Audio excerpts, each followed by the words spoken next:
What feelings are you feeling right now? What feelings make you do stuff?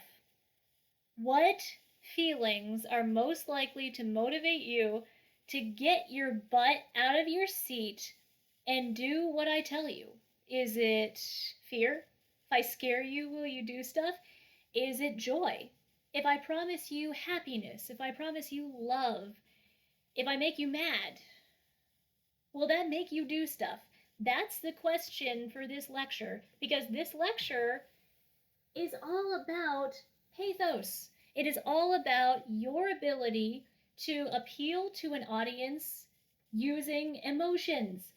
And honestly, this is the most powerful part of Aristotle's triad because people do respond to reason, and if you don't have reason, people will ignore you.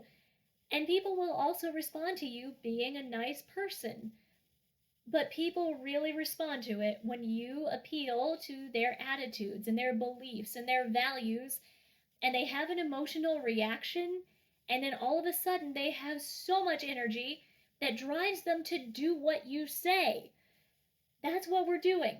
And with great power comes great responsibility. So use these things well and use them for good reasons, but absolutely use them because when you combine them with the other two proofs, you're magical and you're powerful and you can get shit done.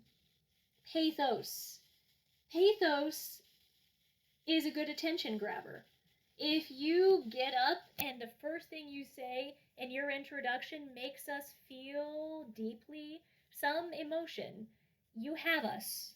But the best place for you to have pathos in your speech is at that very end. When we talked about dispositio, we talked about having an emotional climax, a gut punch to your audience at the end of a speech. And that is pathos. That is where you should really give us that emotional energy because that's where you really need us to perform an action, to give us energy. Now, pathos is tricky, though, because I'm sure you're thinking, oh, I want the audience to feel feelings, so I should show feelings in my speech. I should cry. I should yell. I should seem emotional. And this is not true. If you want your audience to feel feelings, you have to give them space to do so. Because if you are up in front of a crowd of people and you are crying and you have tears and snot running down your face and you can't really talk because you're sobbing so hard, right? Like that's fucking distracting. People are not going to be emulating you, they're going to be worried about you. And the same thing if you seem angry in front of a room, people are going to be scared of you, but that hurts your ethos, doesn't it? Yeah, that doesn't make you seem like a virtuous, smart, and happy-go-lucky, prioritizing the other kind of person, does it? So you have to make sure that you turn your own emotions down and you speak in a very deadpan way, but you say things that make the audience feel feelings, and then they're persuaded, and then they will get the energy that you want them to get. Also, keep in mind, pathos is really, really good with big crowds. If you want to get a mob, like if you want to get a riot going, then use a lot of pathos in your speech. Make people feel tons of emotions all the time. Also keep in mind that the reverse is true. If you're talking to a tiny crowd, if you're trying to persuade two people and you are trying to get your audience to turn on the waterworks or trying to make them mad or whatever, that's not going to work so well. Small crowds love logos. Big crowds love pathos. Everybody loves ethos. But keep in mind how big you can get with this is based on the size of your crowd. Now, that's how you do pathos. But the real money of pathos is figuring out which emotions you should use, figuring out which emotions you should make your audience feel in order to get them to do something. And I'll tell you going into this, Aristotle says some emotions are more useful than others. There are some emotions that actually hurt your persuasiveness, but there are some emotions that really help it much better than others.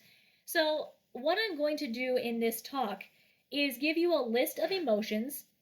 I'm going to tell you what each of them do, and then I'm going to leave it to you to figure out how they're useful. And by the way, here's your Easter egg for this week. After I give you this list of emotions for 2 points of extra credit, write to me and tell me which emotions you think are being used in all of the articles and press conferences and literature about COVID, about the pandemic that we're living through right now. See where you see this happening around you and tell me which emotion is at work. It could be multiple emotions. And then tell me if you think it's working to persuade people to do whatever they're supposed to do during this quarantine time. So here we go. Here are the emotions, first of all, that are kind of iffy. These emotions don't really persuade people, although they are tempting to use. I'm going to ask you not to use them. The first one that's iffy that you probably shouldn't use is called mirth. M-I-R-T-H, mirth.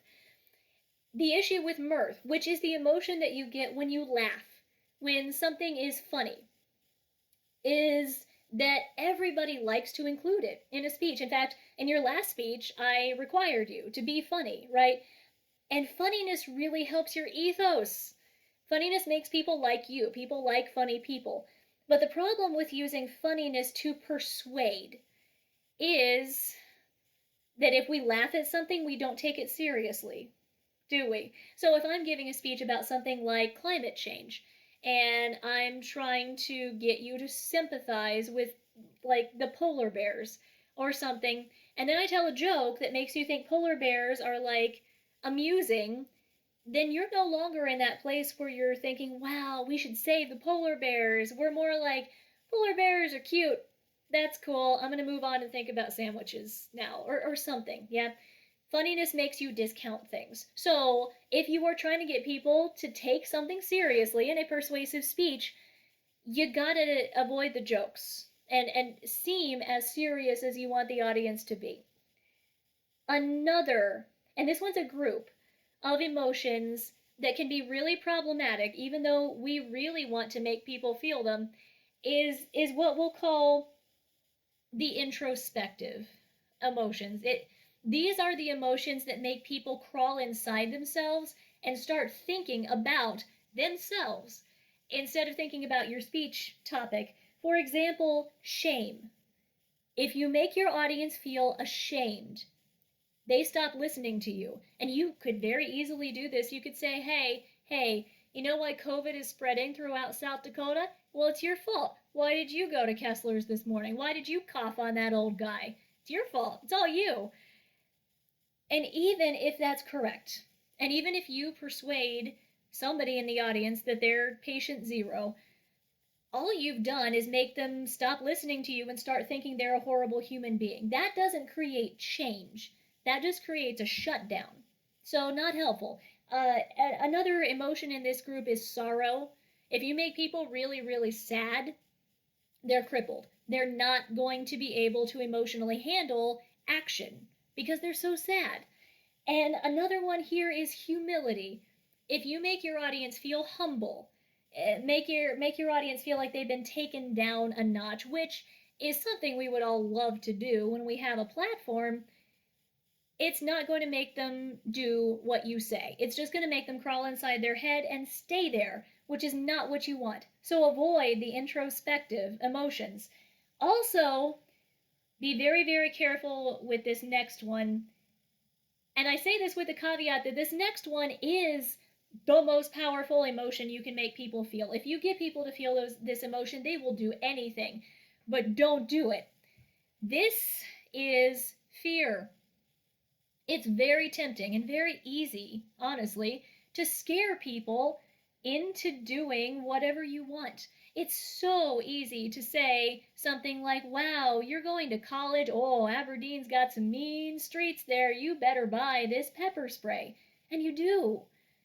And you got a lot of fear appeals, I'm sure, when you were moving to college. We're getting a lot of fear appeals in the world right now.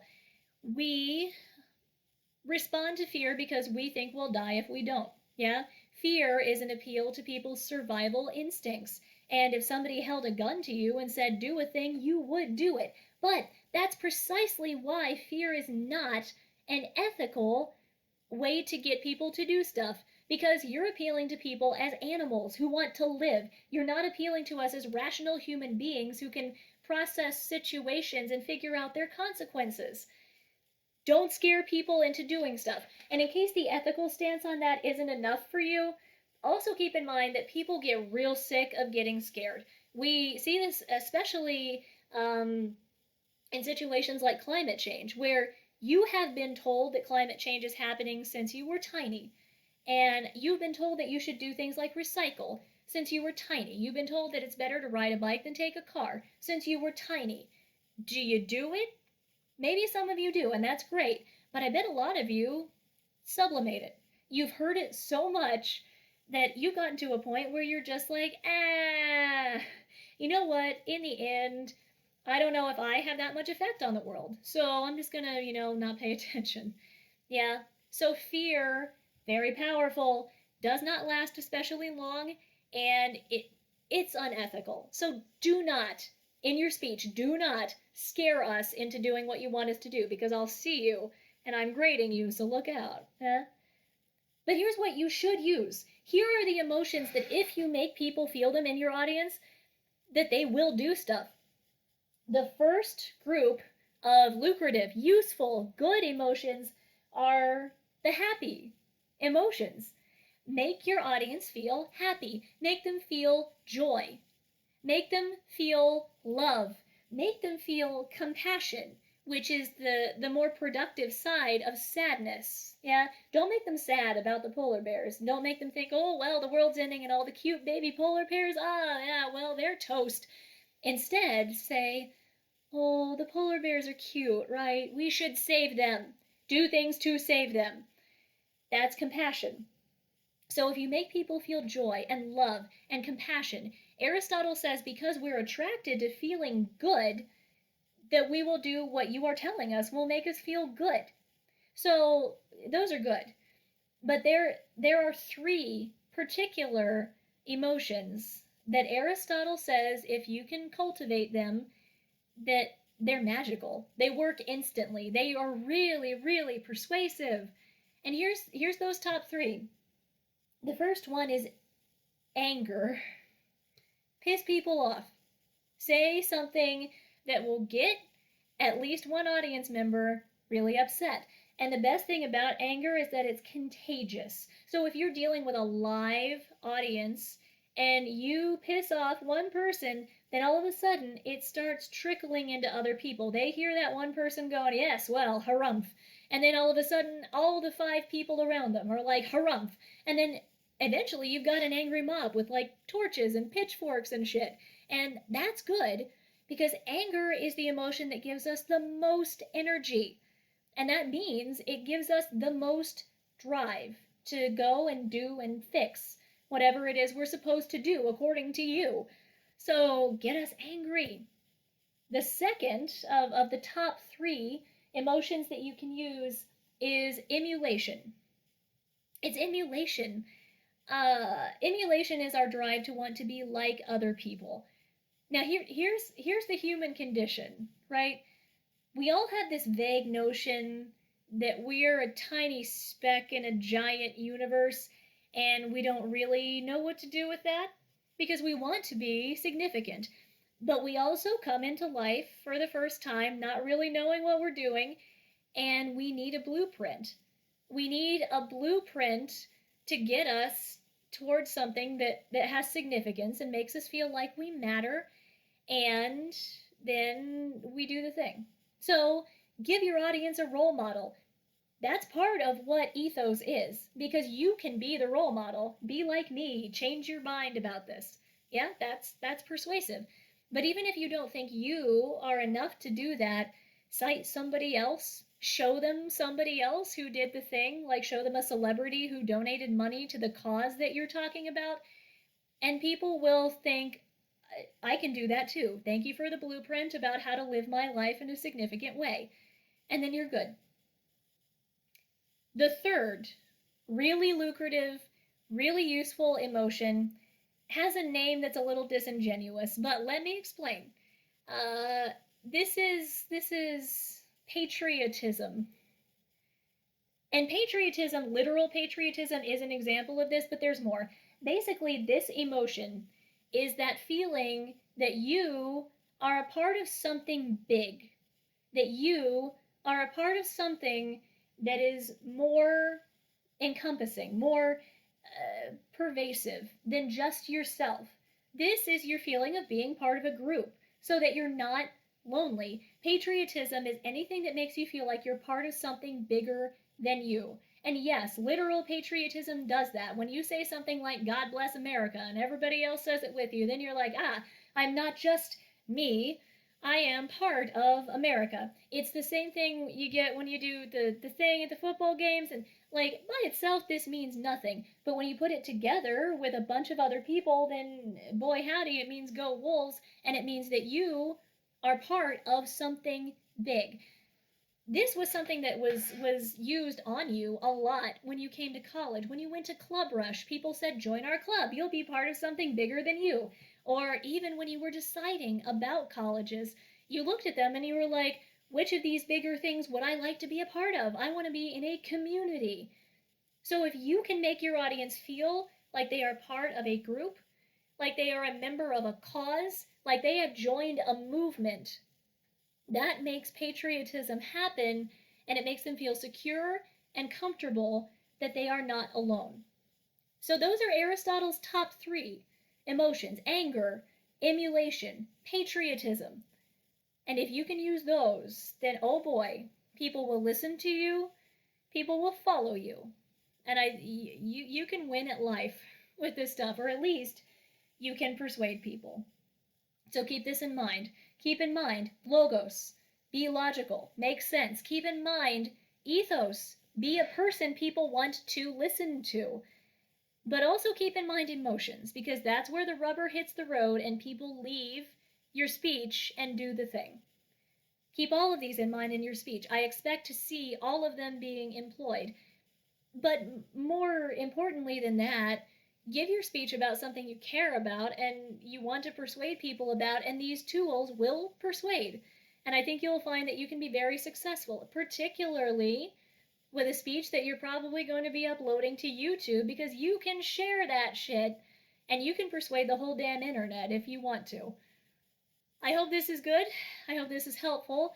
And I hope that all of this is germane to you getting that writing assignment done that you need to get into me this week. I look forward to reading those, and I look forward to getting those little extra credit emails. So until I hear from you, have a great week.